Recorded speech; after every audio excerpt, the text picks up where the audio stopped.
అందరికీ నమస్కారం. ఆర్ఎస్ ప్రవీణ్ కుమార్, రేపల్లె శివ ప్రవీణ్ కుమార్, ఆయన 1995 బ్యాచ్ ఐపీఎస్ ఆఫీసర్.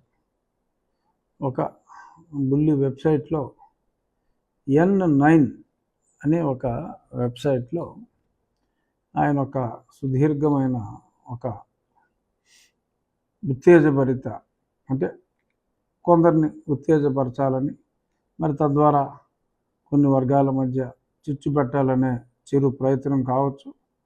ఆయన N9 అనే ఒక వెబ్సైట్లో ఒక ఇంటర్వ్యూ ఇచ్చారు. ఒక ఇంటర్వ్యూ కాదు, వన్ సైడ్. ఇప్పుడు నేను చెప్తున్నట్టే ఇచ్చారు.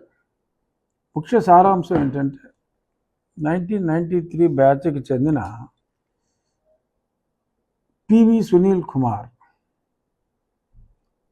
ఆయన చాలా ఉన్నత భావాలు కలిగిన, విశాల భావాలు కలిగిన ఒక గొప్ప అధికారి అని, ఆయన మాల వర్గానికి చెందిన ఒక మహోన్నత వ్యక్తి అని, అలాగే విజయ్ పాల్ మొన్నటిదాకా జైల్లో ఉండి మొన్న బెయిల్ వచ్చిన దానికి, ఆ విజయ్ పాల్ అనే వ్యక్తి ఇంకా గొప్ప మహానుభావుడని, మరి ఆయన మాదిగ వర్గానికి చెందినవాడని. ఎవరికి అవసరం లేదు, ఎవరు ఏ వర్గానికి చెందినవారు ఎవరికి అవసరం లేదు. తప్పు చేస్తే శిక్ష పడుతుంది, అంతే తప్ప మాదిగ వర్గానికి చెందిన వారైతే వారు ఎవరినైనా ఎంపీనైనా సరే తీసుకెళ్ళి బాధొచ్చు, మాల వర్గానికి చెందిన వాళ్ళైతే బాధొచ్చు అని ఈ చట్టంలో ఉందమ్మా. ప్రవీణ్ కుమార్ గారు, రేపల్లె శివ ప్రవీణ్ కుమార్ గారు మీరా స్వారో అని ఒక ఆర్గనైజేషన్ పెట్టారు. ఈయనేమో ఎయిమ్ అంబేద్కర్స్ ఇండియా మిషన్ అని ఈయన ఒకటి పెట్టారు. అసలు మీకు కనీస అవగాహన లేకుండా, మరి ఒక బాధ్యతాయుతమైన ప్రభుత్వ పదవిలో ఉండి ప్రైవేట్ ఆర్గనైజేషన్లో పెట్టకూడదనే కనీస జ్ఞానం లేకుండా మీరు చేయటం జరిగింది. అప్పుడు మీ మీద కూడా నేను డిఓపిటికి రాయటం జరిగింది. మీరు బుద్ధిజం తీసుకున్నారు. బుద్ధిజం తీసుకుని మరి మీరు మాట్లాడిన కామెంట్స్ అన్నీ కూడా ప్రజలకు తెలుసు. తీసుకోవచ్చు, బుద్ధ భగవానుని నమ్మటం మంచిది కాదంటలా, కానీ ఇతరుల మనోభావాల్ని దెబ్బతీసి మీ ఉద్దేశం తప్పు అని నేను పార్లమెంట్లో కూడా అప్పుడు మీ మీద కూడా నేను మాట్లాడాను. డిఓపిటి కంప్లైంట్ ఇచ్చా, సరే కారణం ఏదైనా మీరు రాజీనామా చేశారు. మీ ఉద్యోగానికి 1 సంవత్సర కాలంలో మరి అక్కడ బై ఎలక్షన్ ఒకటి తెలంగాణలో మునుగోడులో, మళ్ళీ ఆ తర్వాత ఇంకో ఎలక్షన్, ఆల్మోస్ట్ 3 ఎలక్షన్లోనూ 2-3 ఎలక్షన్లలో 2-3 పార్టీల తరఫున అత్యధికాలంలోనే ఇది పోటీ చేయడం జరిగింది. తప్పులేదు. ఆ పార్టీ సిద్ధాంతాలు నచ్చినప్పుడు ఇంకా మన ఆలోచనలు ఆ పార్టీలు తారుమారు చేసినప్పుడు పార్టీలు మారారు, నేను మారా, ఆ తప్పని నేను అంటలా. కానీ ప్రజలు తిరస్కరించారు, మిమ్మల్ని ప్రజలు తిరస్కరించారు. ఓకే, ప్రస్తుతానికి ఈ టాపిక్కి మిమ్మల్ని ప్రజలు తిరస్కరించిన దానికి కూడా సంబంధం లేదని పక్కన పెడదాం. మీరేం మాట్లాడారో ఒకసారి మననం చేసుకోండి. రేపల్లె శివ ప్రవీణ్ కుమార్ గారు మననం చేసుకోండి. సుప్రీంకోర్టు కొట్టేసిందా? వీళ్ళు నన్ను కొట్టలేదా? ఆ డాక్టర్ రిపోర్ట్ ఇచ్చిందా కొట్టలేదని? బుజ్జి, ఆ డాక్టర్ ఎలా ప్రలోభ పెట్టిందో కూడా అన్ని స్టేట్మెంట్స్ కూడా మరి సుప్రీంకోర్టులో చెప్పడం జరిగింది. మొన్న ఆవిడకి తాత్కాలిక ఉపశమనం లభించినప్పటికీ మరి డాక్టర్లు ఎలా ప్రెషర్ పెట్టారో చాలా స్పష్టంగా చెప్పారు. తర్వాత ఎంత దారుణంగా హింసించాడో మరి ఆ మేజిస్ట్రేట్ గారు కూడా నా కాళ్ళను చూసి ఆవిడ చలించి 2 హాస్పిటల్స్ తీసుకెళ్ళమంటే ఒకే ఒక్క హాస్పిటల్లో వీళ్ళు మేనేజ్మెంట్ చేసిన దొంగ రిపోర్ట్లు ఇచ్చిన హాస్పిటల్ని తప్పించి వేరే హాస్పిటల్కి తీసుకెళ్లకుండా కోర్టు ఇవ్వమన్న సమయానికి రిపోర్టు కూడా ఇవ్వకుండా ఆ సునీల్ కుమార్ అనే వ్యక్తి నీ దృష్టిలో గొప్ప రాష్ట్రపతి మెడల్ అందుకున్న మహానుభావుడు. ఆ మెడల్స్ మీద డౌట్ వస్తుంది. ఇప్పుడు మీకో మెడల్ అతనికో మెడల్ వస్తాయి. మరి చాలా ఆశ్చర్యకరంగా ఉంది. ఈ మెడల్స్ మీద కూడా డౌట్ వస్తుంది. సరే, ఆ మెడల్స్ కూడా పక్కన పెడదాం. సో మీకు అంటే మీరు సునీల్ కుమార్ రోజు మాట్లాడుకుంటారా? మీకు చెప్పాడా? అసలు నాకేం సంబంధం లేదు ప్రవీణ్, నువ్వు కొంచెం మాట్లాడమ్మా, ఏదో రకంగా కులాలను విడదీయమ్మా, చంద్రబాబు నాయుడు గారి మీద ఈ కులాల ప్రెషర్ పెడితే నేను బయటపడిపోతానమ్మా అని చెప్పి టీవీ సునీల్ కుమార్ గారు ఆర్ఎస్ ప్రవీణ్ కుమార్ గారిని కోరారా? ఏమో డౌట్ వస్తుంది. సరే, మీకు ఇంటిగ్రిటీ ఉంటే అట్లీస్ట్ నిజాలు చెప్పాలి. మిలిటరీ హాస్పిటల్లో చాలా స్పష్టంగా ecchymosis because of external pressure, ecchymosis అంటే చదువుకోండి, మీరు పశువుల డాక్టర్, చూసా మీ వికీపీడియాలో ఎంబీఎస్సీ చేశారు. సో అంచేత మరి పశువుల కాళ్ళ మీద కొడతాయి, మరి పశువులకి ఎకిమోసిస్ పెద్దగా ఉండకపోవచ్చు. ఎకిమోసిస్ అంటే మీకు తెలిసి ఉండకపోవచ్చు. Injuries due to external pressure, blood clot అయితే రక్తపు చారికలు వస్తాయి, దాన్ని ఎకిమోసిస్ అంటారు ప్రవీణ్ కుమార్ గారు. అది స్పష్టంగా మిలిటరీ హాస్పిటల్ రిపోర్ట్లో ఉంది. మీకు ఇచ్చుండకపోవచ్చు. ఎవరో పివి సునీల్ కుమార్ ఆ రిపోర్టు తెలిసినా మీరు కొన్ని వర్గాల్ని రెచ్చగొట్టడానికి మీ ఇష్టం వచ్చినట్టు మాట్లాడుతూ ఉండొచ్చు.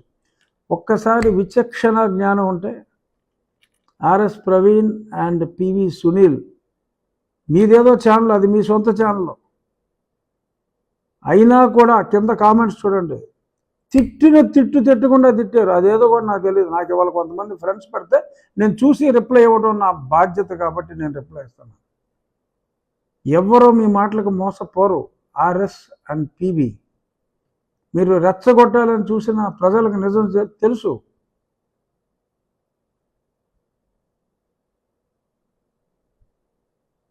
మాకు స్నేహితులు ఎంతోమంది మాలా మాదిక వర్గానికి చెందిన వాళ్ళు, మీరు ఎవరినైతే రెచ్చగొట్టాలని చూస్తున్నారు, రేపు తెల్లారు లేస్తే వాళ్ళతోనే ఉంటా. నా నియోజకవర్గంలో ఎవరో పనికి మనలో 10 మంది ఉండొచ్చు, అన్ని కులాల్లో ఉంటారు. మాలా Madiga is not an exception. మా రాజుల్లో ఉంటారు పనికి మనలో, అన్ని కులాల్లో ఉంటారు, స్మాల్ పర్సంటేజ్. సో మీరు ఉత్తేజపరచాలని చూస్తే ఆ కామెంట్స్ చూస్తే సిగ్గుపడతారు మీరు. జనం ఆ కింద కామెంట్స్ చూసుకోండి, చదువుకోండి, నోటుకు వచ్చినట్టు మాట్లాడకండి. వర్గాల మధ్య కలిసిమెలిసి ఉంటున్న వర్గాల మధ్య అక్కడికి మీరు ఏదో ఇంకా యూనిఫామ్ వేసుకున్నా కూడా మా పరిస్థితి ఇంతేనా? ఏంటా ఈ మాటలు అర్థం పద్ధం లేకుండా. ఏమొచ్చింది మీ పరిస్థితి? 2 పార్టీలు మారారు, 2 సార్లు 3 సార్లు ఎలక్షన్ పోటీ చేశారు, సరే ప్రజలు తిరస్కరించారు. ఏమొచ్చింది మీకు కష్టం? అక్కడికి మిమ్మల్ని ఏదో కష్టపెట్టేసినట్టు. పివి సునీల్ కుమార్ ఎన్ని 100 కోట్లు దోచాడో తెలుసా పివి సునీల్ కుమార్? నేను చెప్పడం కాదు, పివి సునీల్ కుమార్ గురించి తన వైఫ్ తెలంగాణ కోర్టులో, హైకోర్టులో వేసిన పిటిషన్ ఇంకా ఉంది. గృహహింస అంటే ఒక భార్య ఒక భర్తని గృహహింస చేస్తున్నాడు అంటే ఒక ఐపీఎస్ ఆఫీసర్గా సిగ్గులేదా? అది మీకు తెలీదా? అతను మామ సుబ్బారావు గారు, పెనుమాక సుబ్బారావు, మా అల్లుడంతా అవినీతిపరుడు, ఇంకొక లేడని హైకోర్టులో కేసేశాడు. తెలుసా ప్రవీణ్ కుమార్ గారు? మీకు తెలుసా? ఏపీ హైకోర్టులో పెండింగ్లో ఉంది, ఇంకా కేసు రాకుండా మేనేజ్ చేస్తున్నాడు. సరే, ఎలా మేనేజ్ చేస్తున్నాడో అతనికే తెలియాలి, ఎందుకు రాలేదో నాకు తెలియదు. కేసు అయితే ఉంది. ఇంతలోపు ఇతను పెట్టి హెరాస్మెంట్లుగా ఆయన పాపం చనిపోయాడు. వయసులో పెద్ద అయినప్పటికీ కూడా కేవలం ఈ హెరాస్మెంట్గా చనిపోయాడు సుబ్బారావు గారు. సో తన మామ నీచుడని, లంచగొండని, ఆయన భార్య, ఇతనితో 2 పిల్లల కన్నా భార్య కూడా ఇతని గురించి చాలా దారుణంగా మరి ఉన్నట్టు చెప్తూ మరి అక్కడ కోర్టులో ఫైల్ చేస్తే ఎవరిని మోసం చేస్తారండి ప్రవీణ్ కుమార్ గారు? ఆ సంగతులు చెప్పండి. ఏదో మెడల్ వచ్చిందంటే మెడల్ ఎలా వస్తుందో, ఈ కేసుల సంగతి ఏంటి? Why did they file the case? Are you aware of it? ఏమీ తెలీదు. మహానుభావుడు అని చెప్పి మీరు సర్టిఫికెట్, అక్కడికి మీరు ఇక్కడో మహానుభావుడు ఈయన సర్టిఫికెట్ ఇస్తే వాళ్ళందరూ నమ్మేస్తారు. అందరికీ తెలుసు ఇతను ఎంత అవినీతిపరుడో, అందరికీ తెలుసు. లేటెస్ట్గా కూడా నేను కంప్లైంట్ ఇచ్చా ఏసీబీకి, అన్ని సాక్ష్యాలతో, అన్ని వివరాలతో. ఎంత అమౌంట్ వేరే వాళ్ళ పేర్ల మీద డ్రా చేసి ఇతను తీసేసుకున్నాడో అన్ని వివరాలు ఉన్నాయి. పైగా కోర్టు కొట్టేసిందని చెప్తారా ప్రవీణ్ కుమార్ గారు? సుప్రీంకోర్టు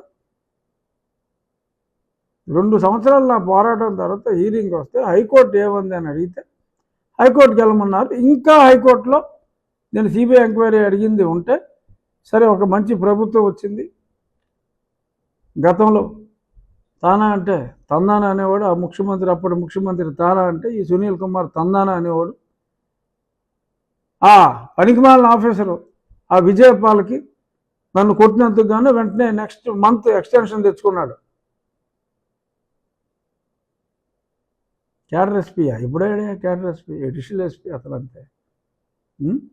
సరే ఏదో అయితే అవ్వచ్చేమో, అవ్వలేదు కానీ అనుకుందాం మీ లెక్కల్లో విజయపాల్ ఉత్తముడు, ఇతను ఉత్తముడు మీ దృష్టిలో అయితే అయ్యుండొచ్చు. Confirmed, supreme court had confirmed that as per the medical record it is evident అని చెప్పి నాకు బెయిల్ ఇచ్చారు. తర్వాత నేను కేసు రిజిస్టర్ చేశా. ఏమిచ్చిన కంప్లైంట్ చదువుకోమ్మా, చదువుకోకుండా దేనికి మాటలు? కంప్లైంట్లో స్పష్టంగా చెప్పా సునీల్ కుమార్ రోల్ ఏంటన్నది. చదువుకోకుండా సునీల్ కుమార్ గురించి ఏమీ చెప్పలేదు. దళిత అధికారి పాపం బాధ. ఏంటా యాక్షన్? మీ ఎవ్వరూ కూడా, నిజమైన దళితులు ఎవరూ కూడా మీ ట్రాప్లో పడరు. ఏదో 10 మంది అంబేద్కరియన్స్ ఆయన ఆర్గనైజేషన్లో తన కిరాయి ఇచ్చి పోషించే వాళ్ళు 4 రోడ్డు ఎక్కితే ఎక్కొచ్చు. నిజమైన దళిత సోదరుడు ఎవడో కూడా ఇలాంటి అక్రమాన్ని సహించరు. ఒక ఎంపీని తీసుకెళ్ళి బాధేస్తే ఊరుకుంటారండి ప్రవీణ్ కుమార్ గారు? తిరిగి పోరాడరా న్యాయం కోసం? అప్పుడు ముఖ్యమంత్రి పనికిమాలినాడు, ఇతను పనికిమాలినాడు కాబట్టి ఆ ముఖ్యమంత్రి మీద, ఇతని మీద, అందరి మీద పోరాడాల్సి వచ్చింది. గుండెల మీద చేతులేసి చెప్పమనండి జగన్మోహన్ రెడ్డిని, ఇతనికి ఇన్స్ట్రక్షన్ ఇచ్చాడా లేదో. ఇతను నిజంగా జేసెస్ని ప్రేమించేవాడు అయితే సరే, మీరు బుద్ధుడు ఫ్యాను, ఇతను జేసెస్ ఫ్యాను, కానీ ఓకే. ఇది మటుకు హిందూ సర్టిఫికేట్తోనే ఆయన ఉద్యోగం తెచ్చుకున్నాడు. బ్రిటిష్ వాడ పూజించుకుంటానికి నాకు దేవుణ్ణి ఇచ్చావు, ఒక చర్చిని ఇచ్చావు అని అతనే మాట్లాడాడు. కానీ సెలెక్ట్ అయింది ఎందులోనమ్మా? హిందువుగా. చలామణి అయ్యేది హిందువుగా. సరే, ఈ ఆస్పెక్ట్ కాదు నేను ముఖ్యంగా చెప్పాల్సింది. మీరు అబద్ధాలు చెప్పారు ప్రవీణ్ కుమార్ గారు ఆ వీడియోలో. సరే, ఆ వీడియో ఎంతమంది చూసుంటారో అది వేరే విషయం. సబ్స్క్రైబర్స్ 29,000 దాన్ని. ఇప్పుడు నేను చెప్పేది చాలా ఎక్కువ మంది చూస్తారు, లక్షల్లో చూస్తారు ఓవరాల్గా. సో అది కూడా ఇగ్నోర్డ్. కానీ మీ ప్రయత్నం ఉంది చూశారు. ఏదో ఒక టార్గెట్, ఎవరో 4-5 వెళ్ళాలి. వెళ్తే అమ్మమ్మో వీళ్ళందరూ ఒకటైపోతారేమో, ఎందుకు వచ్చిందిరా బాబు, రఘురామరాజు కేసుని పక్కన పెడదామని మా నాయకులు చంద్రబాబు నాయుడు గారికి కూడా ఒక విజ్ఞప్తి, మీరు గతంలో ఇలా అన్నారు, అంతే చేస్తున్నారా అని. ఏంటి ఈ మాటలేంటి? ఎలా సెలెక్ట్ అయిపోయారండి మీరు ఐపీఎస్కి? సరే, రిజైన్ చేశారు, సంతోషం. ఏదైనా ఒక మాట మాట్లాడే ముందు you could have talk to me mister Praveen, could have talk to me, could have given you the information. ఆ మిలిటరీ హాస్పిటల్ రిపోర్ట్స్ ఇస్తాను Praveen. If you want, you can call me. You can call me. I'm sure you must be having my number. Many of your friends have approached me earlier. They have my number. Approach me. I'll give you the Supreme Court papers. What did they write in the judgment? You yourself can obtain it from the net. I'll give you the military hospital reports. Take back your words. Don't support these kind of, you might be having some image in the minds of some people in Telangana. Don't lose that by supporting these kind of criminal animals. I've been badly beaten up by them. సాగు తప్పి బతికానయా ప్రవీణ్ కుమార్. ఏంటి నోటుకు వచ్చినట్టు మాట్లాడాడు? మేము ఖండించమనా? మళ్ళీ చెప్తున్నా, మీ మాటలకి, మీరు రెచ్చగొట్టే విధానానికి మా రాష్ట్రంలో, మా కూటమిలో ఎవరు భయపడేదే లేదు. న్యాయం జరుగుతుంది. న్యాయం జరిగేదాకా నేను ఫైట్ చేస్తాను. వదిలే ప్రసక్తే లేదు. బట్ మీకు నిజంగా నిజాలు తెలియకపోతే, తెలుసుకోవాలని ఉంటే, I'm ready to give you the information. Stop this దుష్ప్రొపగాండా, mister RS Praveen Kumar. Don't support such a cruel criminal elements like PV Sunil Kumar and Vijay Pal. అతను ఎంత వరస్ట్గా నాతో బిహేవ్ చేశాడో నాకు తెలుసు Praveen. How the hell you know? I know that. ఎంత mental agony అనుభవించానో నాకు తెలుసు. చావు దగ్గరికి వెళ్ళొచ్చినండి మిస్టర్ ప్రవీణ్ కుమార్. నువ్వెవరినో రెచ్చగొట్టాలని చూస్తే రెచ్చిపోయేవాడు లేడు, మీ మాటలకు పడిపోయేవాడు ఎవరు లేడు. సరే, కలుద్దాం. ఎక్కడో దగ్గర కలుస్తాం మనం. కలిసినప్పుడు చెప్తాను, కావాలన్నప్పుడు చెప్తాను. క్రిమినల్స్ని వెనకేసుకు రావద్దు. Repalle Shiva Praveen Kumar garu, it's my request to you. I hope you would certainly see it.